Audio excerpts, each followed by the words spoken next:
Every time something new starts, we get worried. I know these projects are greatly funded by the donors. I know the government of Uganda also has a role it plays. Maybe if I'm allowed to ask questions, I'll also ask you to what extent our dear government is funding the projects. If we own these projects, not just use but own, involve all our stakeholders, make them easy to use to the lowest cadre, the wananchi. For now, it is work in progress. I don't know if I went to my project. The ministry, for example, recently launched the portal. I don't know whether they are able to use the what? The portal. You're looking at me, my village is very far.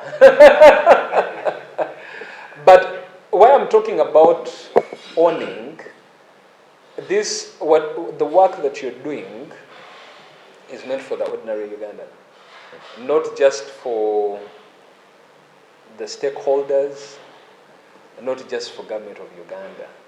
So for you to sustain it, it must be rolled out through. Secondly, I'm aware that you did your analysis before inception. Feasibility studies were done, you did your risk analysis situation. Name it. But do we have the necessary measures in place to ensure continuity?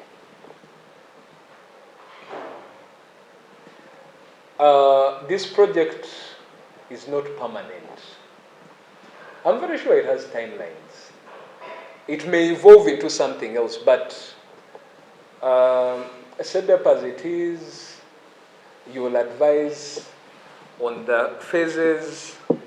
Maybe we'll have 100, 1,000, but my understanding of it,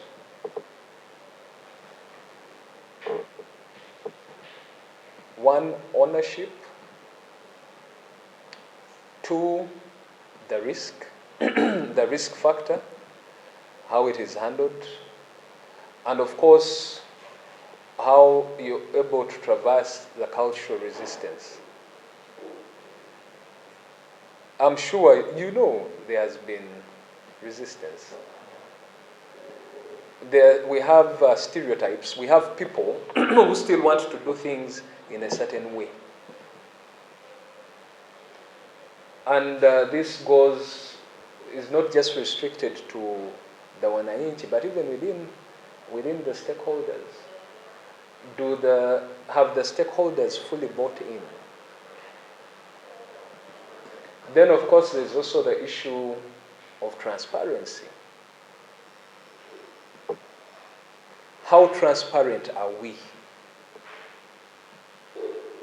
This wonderful work being done is audited. The question is,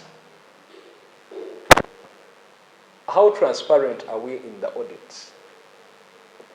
How are we managing our findings?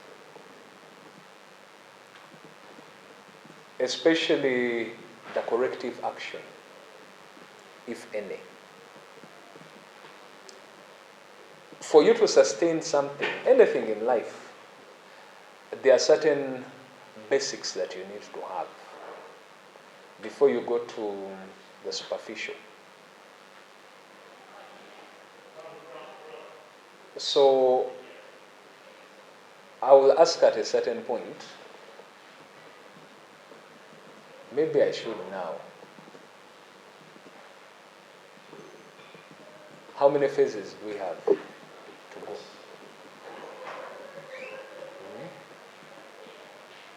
I'm sure I'll get the answer. What corrective action have we done so far?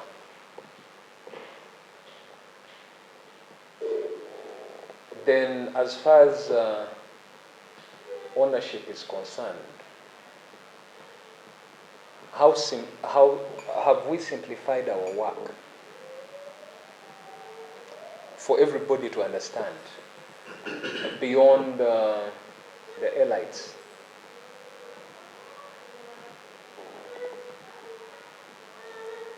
This project,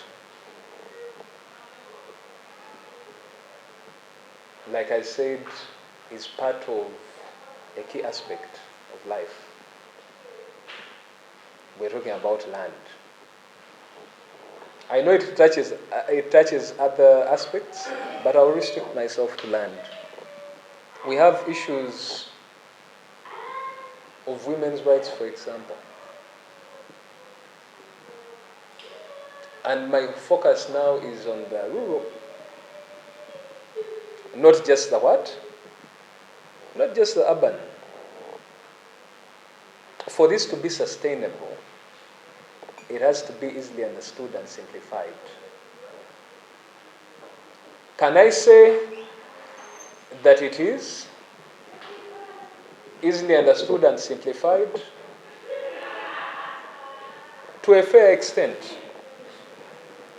However, there's a lot more that can be done.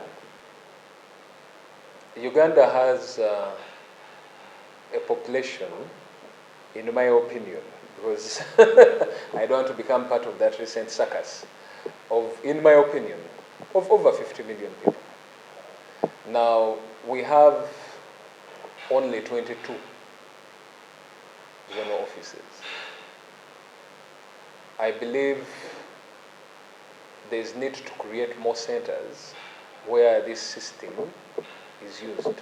Bring services. The point is bring services closer to the what? To the people. Secondly,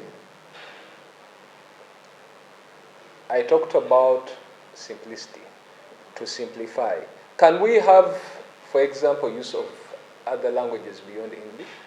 Can we have a Swahili component, at least? And maybe Uganda? Easy to use. And also, yes, the issue of manuals. Another thing that I have talked about continuously, Ministry of Lands actually does a lot of good work. And I always tell this to the people that I meet there, that you really need to improve your PR. You're doing a lot of good work, but the message is not... You need to drive this message what? Home. And make it easy to understand. Of course, there are also issues of capacity. You can get a lot more out of this project. But there is need for capacity building, especially if you're going to have sustainability. Then the risk factor. Like I said, I'm sure the necessary analysis was done, situation and what and what. But how are we managing the risk factor? These systems in place are manned by human beings. So you talk about corruption in the manual system, it also applies to the electronic. Then, of course, you have the bigger issues like cybersecurity, issues like data protection. There's a lot to think about if we are to have sustainability. How are these elements being managed? Then, every system comes with its sophistication or complexity. It is expensive. We are glad that you have funders, fine. But every time there's a system breakdown, work is affected. Then restoration takes quite a while. The economy that you're supposed to support now is affected. It is a double-edged sword. Or there's this hardware that is now down. Then the developers are not doing this.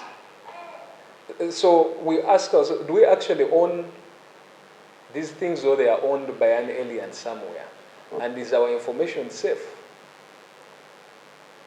Then, of course, getting caught up in the whole government bureaucracy.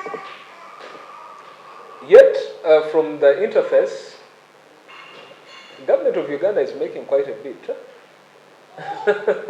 We are talking over $100 million per year. Well over $100 million.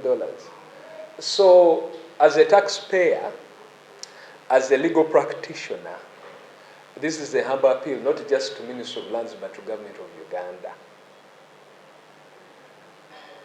As a result of the SEDEP project, as a result of the systems that we are using today, we are benefiting a lot in terms of government revenue.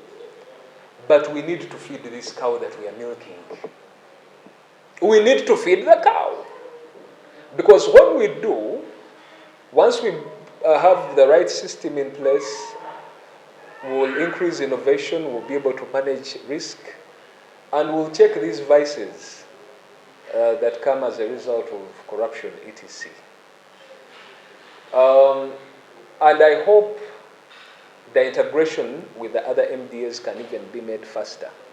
I hope that with time we can have National Forest Authority on board, NEMA, beyond what we already have. This will make it easier. Then, maybe lastly, as a legal practitioner, now I'm speaking as Kalikumutima and Co. I believe so much in innovation, and I'm not scared of change. So I'm not scared that I'm going to lose my job or lose work because of SEDEP, because of land information system, because no. I encourage my colleagues out there to embrace change, keep innovating, because whereas this system is a means, it is not an end in itself. You can still be of value as a practitioner. You can still be relevant. You just need to understand how the system works, and you'll still be relevant. The system is not going to go to court and argue cases. No. The system is not going to do due diligence 100%. No. So you still have a lot of work that you can do. And maybe also benchmark. The public sector is benchmarking. Even us as practitioners, we need to benchmark. Solicitors in the UK, in the West, Europe, UK, the system is used. It is not so unique to Uganda. This is not a unique scenario that was created for Uganda. No. They are still doing their work. We made an appeal in 2012, that's 12 years ago, and in the subsequent meetings, that we need to have licensed agents. In the UK, the solicitors are registered. They do this work. They didn't lose their jobs. They are accredited agents. This also helps manage the fraud and what, so that you know who you're interfacing with. That is not in any way to take away from the fact that the ordinary Ugandan should be allowed to interface with the system and all the wonderful work that SEDEP is doing. But for me, I'm happy, and we shall keep innovating as a firm. I will also keep innovating as a practitioner. Like I said at the beginning, if you do not change, change will change you. However, you may not be able to manage or control the change if it is changing you. But if you steady yourself, embrace it, you keep improving.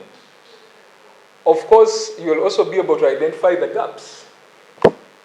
And because of those gaps, you continue doing your work. And I don't mean this in a negative way.